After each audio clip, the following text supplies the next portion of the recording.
Hello दोस्तों, और एक नए वीडियो में आपको स्वागत है। दोस्तों आज की इस वीडियो पर देखेंगे गनसेवा एप्लीकेशन पर कैसे विड्रॉल करती है। दोस्तों गनसेवा का खास बात यह है कि जैसे कि फिनो में या आईडीएफसी माइक्रो एटीएम या पेनियर या स्पेस पानी पर सभी एटीएम सपोर्ट नहीं करता है, लेकिन गनसेवा एप्लीकेशन पर आप सभी एटीएम सपोर्ट करता है और ट्रांजेक्शन भी काफ़ी फास्ट होता है। और दोस्तों इसी वीडियो पर आपको बताऊंगा कैसे आप गनसेवा का यूजर आईडी और पासवर्ड ले सकती है। तो आइए देख लेते हैं कि गनसेवा पर कैसे एटीएम से विड्रॉल कर सकती है।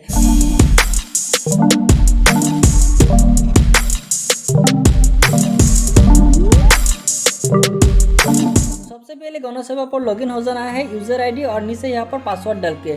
तो फटाफट से मैं यहाँ पर वीडियो को पोस्ट करता हूँ और आईडी पासवर्ड डाल के लॉगिन कर लेता हूँ। दोस्तों लॉगिन होने के साथ साथ आपका सामने इस तरह फ्रंट पेज ओपन होगा।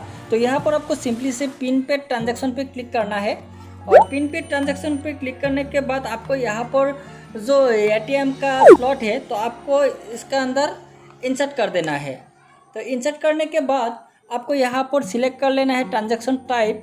सिलेक्ट पे क्लिक करके विड्रॉल करना चाहती है, बैलेंस इंक्वायरी करना चाहती है या पिन चेंज करना चाहती है, मिनी स्टेटमेंट, डिपॉजिट, तो सभी ऑप्शन आपको यहाँ पर मिलेगा। तो मैं यहाँ भी विड्रॉल करके दिखाऊंगा। सो विड्रॉल सिलेक्ट करूँगा। दोस्तों यहाँ पर आपको अकाउंट टाइप सिलेक्ट कर लेना है। यहाँ पर देखिए सेविंग्स, चेकिंग और क्रेडिट कार्ड का ऑप्शन है। तो मेरा डेबिट कार्ड सेविंग्स अकाउंट का है तो मैं सेविंग्स सिलेक्ट करूँगा। इसके बाद यहाँ पर आपको अमाउंट भर लेना है, आप कितना अमाउंट विड्रॉल करना चाहते हैं। अमाउंट एंटर करने के बाद आपको सबमिट के ऊपर क्लिक करना है। सॉरी फ़ोन आ गया है। तो अमाउंट एंटर कर लेने के बाद आपको सबमिट के ऊपर क्लिक कर देना है। सबमिट पे क्लिक करने के साथ साथ इस वाला जो पिन पैड है इस डिवाइस पर पिन मांगेगा। तो यहाँ पर देखिए प्लीज़ एंटर 4 डिजिट पिन। तो मैं यहाँ पर मेरा जो पिन है ये पिन एंटर कर लेता हूँ। इसके बाद अगला प्रोसेस आपको बताऊँगा। तो मैंने यहाँ पर पिन एंटर कर लिया हूँ। इसके बाद एंटर करना है। एंटर पे क्लिक करने के साथ साथ यहाँ पर देखिए ट्रांजैक्शन सक्सेसफुल हो जाएगा।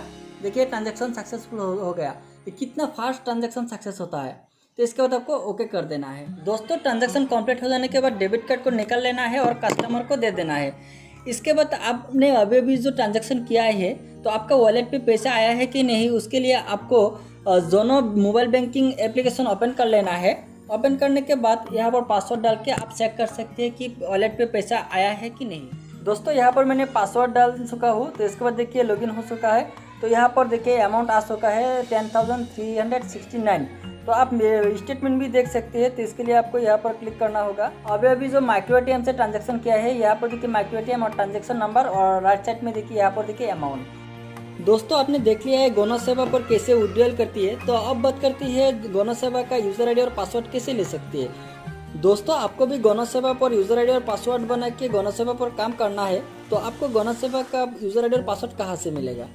तो सबसे पहले आपको बता देना चाहता हूँ कि जो गनसेवा एप्लीकेशन है वो है आती का अंडर में। तो आप भी यूजर आईडी और पासवर्ड लेना चाहते हैं तो आपको आती का जो टेक्निकल टीम है तो आपको टीम के साथ बातचीत करना होगा। तो वहाँ से आपको यूजर आईडी और पासवर्ड प्रोवाइड करेगा।